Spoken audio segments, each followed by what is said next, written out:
All right. Looks like we're live. So, ah, second podcast episode.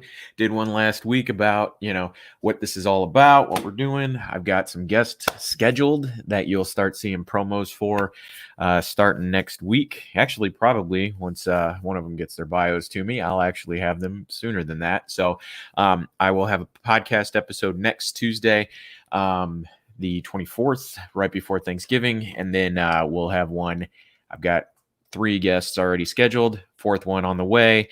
Actually talking with them after this podcast. But the whole purpose of this podcast, we're going to talk about stories, and not just stories about, I've been making content and posting things in groups and doing some lives over the past couple days, weeks, they're all merging together. But the past couple days about really our stories, how they impact us, the belief systems we work out of, our self-talk, all of those different things. So I wanted to kind of create a podcast before I started interviewing guests about really how our mindset works.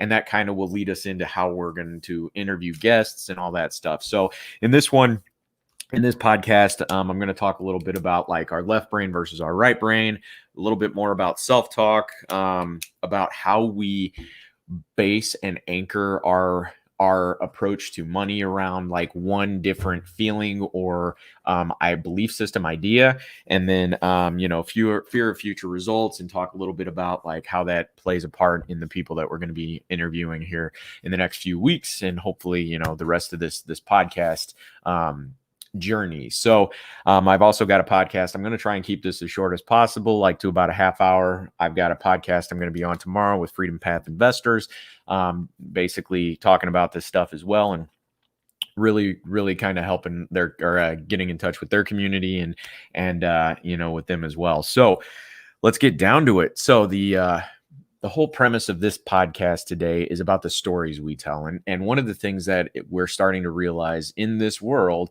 is it's not so much anymore about the regimented idea systems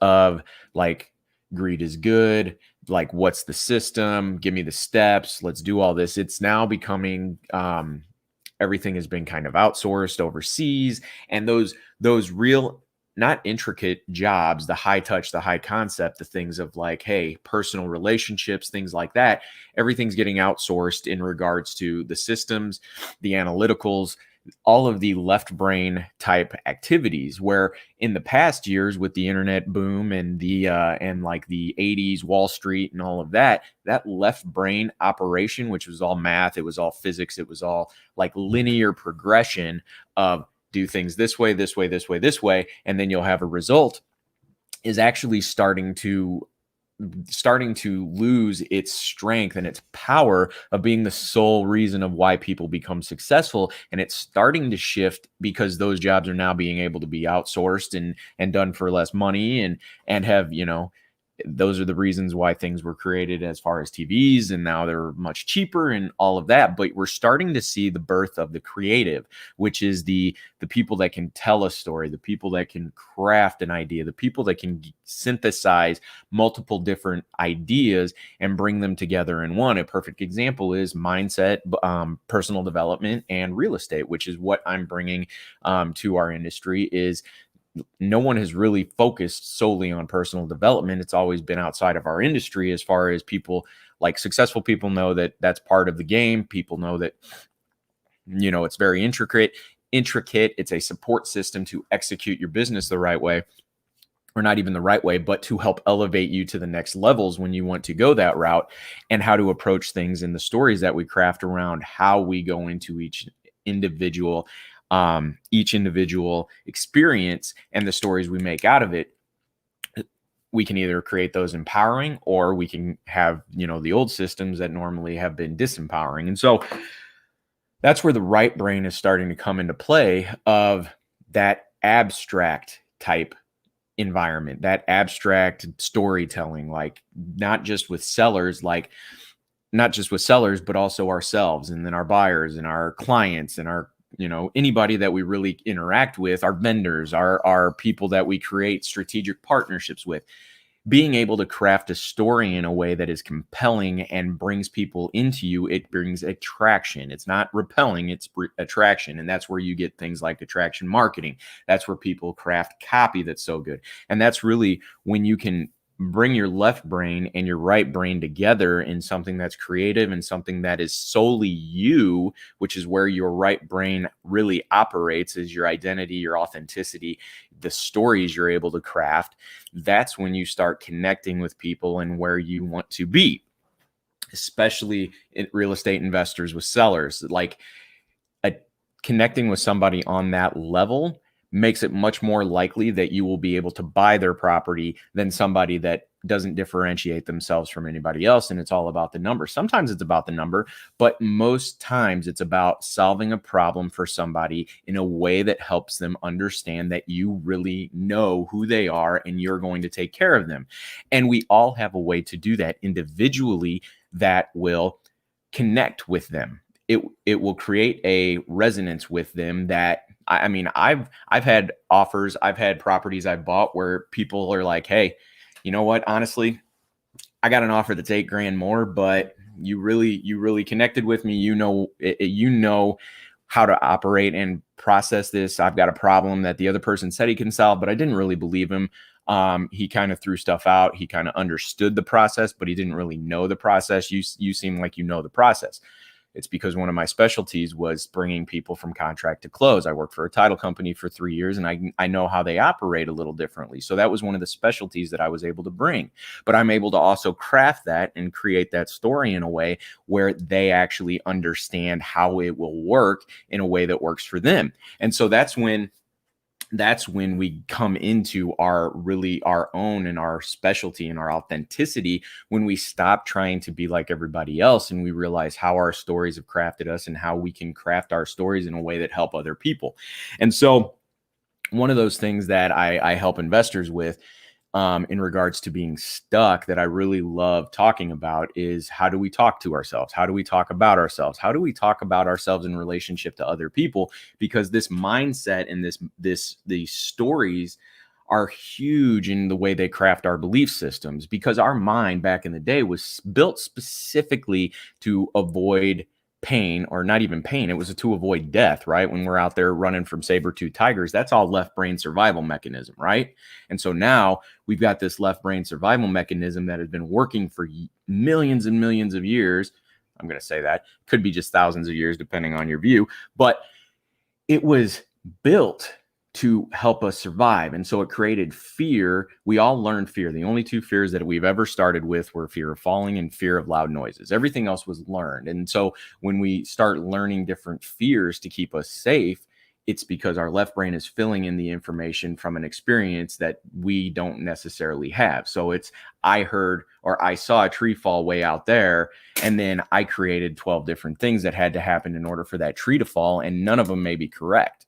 But that's what I built. That's what I built in my head. That's the story that I told in order to justify that tree falling, right? And so now we do it in a way that we craft a story to keep us safe and comfortable and familiar. So familiarity right now in our life is what really dictates that left brain creating those stories, when in reality, our right brain has the ability to connect with so much more abundance, so much more wealth, so much more creativity, so much more synthesis of like, hey, I'm not going to make a negative story about this, because that's what we're kind of prone to when we start growing up to keep us safe. Parents don't do it intentionally. People don't do it intentionally. Teachers don't do it intentionally, but they rub their, I like to call it, they rub their anxiety all over us when we grow up. I do it with my kids too. Like, preventing them from putting their hand on the stove. Like, there's a lot of things that we do to prevent them from experiencing life. And when we keep people from experiencing life, we actually have them, they end up creating stories about why they're not supposed to do things if they don't understand. So we fill in the blanks. Our mind is great at filling in the blanks because we need to have a reason for it. And that's where the left brain and the right brain kind of mix, is they create a story that keeps us safe instead of empowering us. And then as we grow into adults, I made a post today about the elephant on the stake.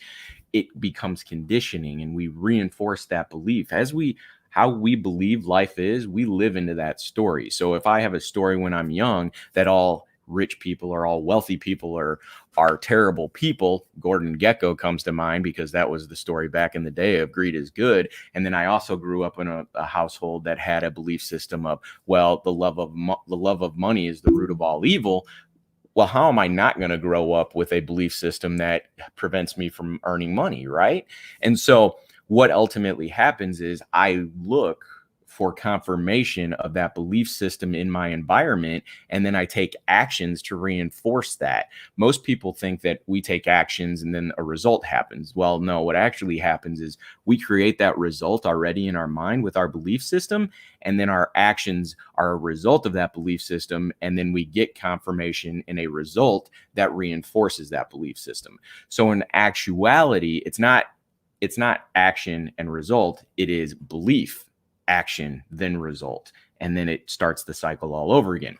So the only place we can really, really, truly make any lasting and consequential change in our lives is in the belief area, in the stories that we tell, because it's all stories. It's all a belief. And I don't know if you've ever experienced it. Some have, maybe some haven't. I know the people that have worked with me have, is there will be belief systems that are so deeply embedded that it's been programmed so many times over the years through either parents or authority figures or schooling or bullies too. Bullies are a great one, right? So ingrained over the years that it becomes unconscious, it becomes subconscious, and you don't even know that you're operating from that story until the story gets so painful and keeps you so stuck that you build enough resilience to be able to face that story. One of the stories that I used to have was, I was going to be a fat kid all my life. And I actually realized this going through this, getting stuff ready for the podcast tomorrow and sending a bio pic or my pic and bio. And the pic I sent over was me it was 2 years ago, and I was about 40 pounds heavier. And then I went and looked at Instagram, and I've got a picture from about 6 years ago. That's me at about 70 pounds heavier, 65 pounds heavier.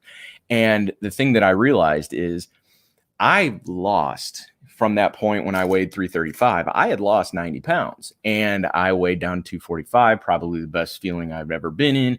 And it was torture the entire time I lost weight, because regardless of how much weight I lost, that story that I had in my mind was still, Josh, you're still a fat kid, regardless of how much effort you put in, regardless of how much money you make, regardless of everything you do, you're still going to be a fat turd. Right. And and that's very harsh when you think about it, but that's the story I was telling myself. And so I lost those 90 pounds. And guess what? All the work I did it over about 7 or 8 months. And all of that work I gained it all back. Once I hit a point where I felt I got so much attention, which is one of the things, that other belief system that was layered on it. I didn't want to be seen. I didn't trust myself if I got that attention for being, 245 and in good shape and, sexy, whatever you want to call it. I didn't feel comfortable with that. Being overweight and having that story and being familiar with that was more comfortable for me. That was my identity. And when that's your identity, it doesn't matter how much hustle, it doesn't matter how much grinding you do, it doesn't matter how much you do. It's going to feel like torture the whole time you're doing it. And then eventually you're going to get to a point where it hits another belief that is contradiction with your identity, and you're going to bring yourself back down. Self-sabotage. I've got clients that made millions of dollars and then they didn't feel worthy of it. And immediately, like over the next year and a half, 2 years, it disappeared and they didn't know why. And it's all about those stories we tell ourselves of who we are and how we're supposed to operate in the world. And now, just like they are stories of how we were programmed as young adults and kids, a lot of people think that, well, if I've been programmed like that for the past 30 years, I'm going to have to spend another 30 to deprogram myself, right? And then eventually I'm going to be like 70 years old. I'm going to be back at the beginning and not have any progress. That's not how it works either. You need to take a drink. How it actually works is, as soon as we bring awareness to those stories that do not help us anymore, they lose their power. And what I mean by lose their power is it then becomes a understanding that you are not that story. You are you are actually someone that was programmed with that story. And so who you actually are is not that at all. You have the ability to craft yourself in any way you want. And when you approach it from that stance, then it becomes, I have power. I'm not controlled by that story. Do I really want to make this choice in this moment? Because then it loses all it no longer becomes I'm operating from a system or a process that I don't even understand or see to, okay, this used to be my programming. I can take a counteraction. Is it really what I want to do? And so when we get to that point, then making cold calls becomes easy. I'm not worried about it because, as I talked to a client a couple of days ago, it wasn't a matter of being rejected on the phone by somebody. It was being yelled at by his dad when he was young, and he was afraid of being yelled at because an authority figure used to, be stern whenever he wasn't perfect. And that's the kind of stuff that works behind the scenes subconsciously. That is a story. It's a story of, well, if I don't perform right, if I don't do this right, if I don't do X right, or if I make a misstep, post I'm going to make about post tomorrow is about doubt of, it stifles progress, because when we go into that, we start doubting, we start double guessing, we start doing things to create lack of progress so that it keeps us safe, it keeps us familiar. One of the biggest things that we can do for ourselves is understand when we release the need for other people's judgments and not the need for other people's judgments, the need for other people's approval. And it doesn't really matter what other people say, because at the end of the day, even if it's your family, even if it's your friends, even if it's a coworker, even if it's your boss, I've had them all that have told me like, hey, you're not good enough to do this. You're not X, you're not Y. But really, that was a belief system I had already in my head that I was operating from. And I brought people into my life to validate that. And that's how this works. It's very behind the surface. Or very behind the scenes. It's very, very, very, very deep. And so shifting those stories, shifting those beliefs, shifting your own identity is what will help you be more successful, more efficient in whatever you're doing, because then it becomes intentional. Then it becomes, I have the ability to make this decision and determine whether it's not I'm working from other old programming that, I'm not wanting to do this because I have been programmed that I'm not going to be successful. So why would I even do it? Or it becomes, okay, check in with yourself. Are you not doing this because you really need rest? Are you not doing this? It becomes clarity at that point. It allows you the space to actually make a legitimate decision based on your intention in the moment and going into it, instead of unconsciously just being on repeat with programming, right? And so that's kind of the process of, what is your intention for doing this process? If your intention for, say, going out and making 1,000 cold calls is strictly for the money, well, it's not about the money, right? It's actually about what your intention about obtaining the money is. What is your story about getting money? Is it the emotion and the intention around it? Well, I'm getting money because I want to build. For me, money is freedom of choice. It's security. It's also authenticity. It's abundance. It is impact for other people. The more money I have, the more people I can impact, the more the people I take care of and provide for are taken care of. And that it's not a matter of what it is ever. It's a matter of what the story we have around what it does for us.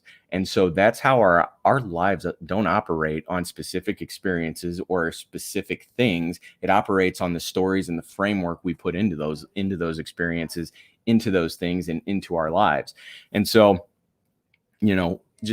just the example I gave with the elephant today is a prime example of that. Story started real young. Elephants in the circus, just to give you an idea, if you didn't see the post, elephants in the circus, you may have seen them back in the day. They had little stakes and little ropes that attached to these big giant elephants or these little chains. And I always wondered, like, hey, how do these how do these elephants not just break out of these, right? And I saw the story, and I ended up finding out about it, is they train them when they're young. They train them when they're really small. They create this story unintentionally, but this is how they do it. They condition them very young that this stake and this rope, when they're tiny, is able to hold them in place. And it holds them in place long enough that the elephant realizes, well, I can't get out. I'm just going to stop, right? And so I'm just going to stop trying to get out. And that's how it works for us. They grow up to be these huge, massive, massive powerhouses of just raw animal energy, but they're so limited because their mind created a story that I can't get away from this stake. I can't escape. Now I'm stuck. It's not even worth trying. And that's what we do in our minds. That's what we do in our businesses. That's where we end up getting stuck. We end up spinning our wheels. We end up not knowing why we can't move forward to make cold calls, or we don't know why we're having trouble doing this podcast. We just don't understand it. But if we can ask ourselves, okay, I'm struggling moving forward. What story am I operating from that's telling me this isn't the route to go, or that I shouldn't move forward, even though I know I should? Then you have the ability to actually step back and be in the moment with yourself, understand the emotion that's around it, understand the story that's around it, and move yourself forward. And so one of the big things too, you've got that story, and it goes back to it. We fill our lives with these stories to make sense of the world. The experience that happens in the moment has no story around it. There's no meaning in our life but the meaning we put to things. And so those stories, that self-talk, all of those things, they really, really craft your reality, your life. And if you take a look at it, they call a miracle just a shift in perspective. And if you've ever had that shift in perspective where it's awe-inspiring to realize, oh my God, I've been operating from this, it can change your life. And it can really get you excited to actually move forward. One of the stories that I have that is very, very indicative of that is, working on the personal development side. You've got stories around, well, I grew up in a household where I wasn't chosen actually, by my mom because X, Y, and Z. My stepdad was an alcoholic, and he needed to be taken care of and all of this. And so in my mind, I made the story up of I wasn't loved enough. I wasn't chosen. I wasn't good enough to even be loved or spend time on. And looking back on it, no, the perspective in reality was my mom was doing the best she can with what she had available, and I was sufficient and capable enough to really handle my own stuff and was going to be fine and didn't have to be worried about. So I was kind of put on my own, understanding that she did everything she could to keep our household together. Looking back on it now, I understand that. But up until a year ago, or however, when I started doing this inner work on my own, like I felt those stories. I was living in those stories. And so when I lived in those stories, it represented my entire business career. It resulted in me treating myself being that 335-pound guy because I didn't love myself enough and I didn't think I was good enough and all those things because, well, my mom didn't love me. And in reality, looking back, it ended up being one of the greatest gifts I ever could have been given because I had to go through that process of learning to love myself and know how amazing I am and remember that, because that's how we're born. That's how we're started. That's when we're born. We are nothing but potential. We are designed a certain way to have certain skill sets that we learn throughout the time. But other than that, it's all stories that we make up. And how we craft our lives, everything is meant to happen for a reason. It's just a matter of what reason you're going to make. And that's it. It's the story. So if you've got stories that you're telling yourself of, I don't know how to do this business, or I need somebody to tell me how to do this business, or I need a savior that's going to come and take care of me, or I'm not smart enough, I need to go get more education, or any of these number of stories, feel how they come across when you tell yourself them. You've got to be full honest with yourself. You've got to come to a place where you know more about yourself than anybody else, so that you know how you operate well in the world and you know what your true intentions are and you're honest with yourself and you can actually operate from a place of integrity, authenticity, and reality for you that helps you help other people. When you start getting into that space and you start feeling into that in the moment, then you can make powerful decisions, because then it's no longer a matter of, well, I don't know why I'm doing this. Perfect example for me is, I don't know why I'm eating in the middle of the night at 2:00 in the morning. Well, that story in my head, I could work out all day. I could do X, Y, and Z. But if I didn't feel like I was worthy of being 250 pounds, subconsciously, unconsciously, whatever you want to call it, I would eat in the middle of the night. They call it sleep eating.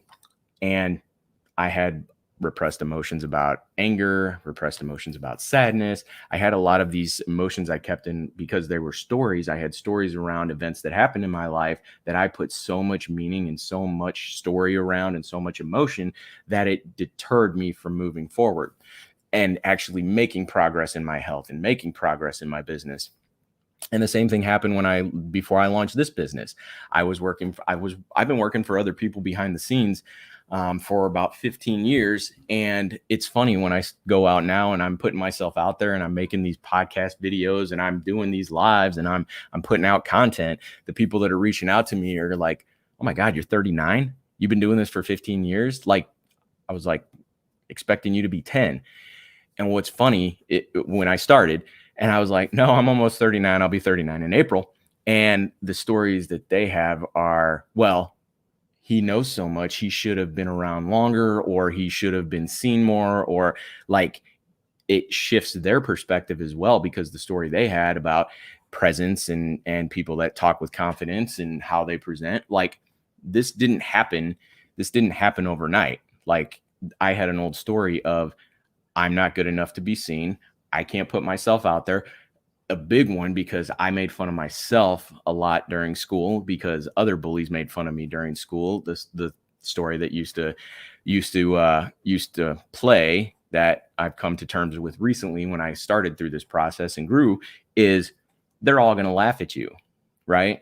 And so when that anytime I'd put myself out there or I'd be seen, as a lot of people struggle with, is, oh, they're all going to laugh at you. Well, truth is, right now, I'm getting reps in on this and I'm putting this podcast out there and I'm doing all these things and it's been received very well. But that story had been playing for the past couple of months before I started, of, you can't do this because you're not good enough. They're all going to laugh at you. Anything you put out, they're going to be like, oh, you suck.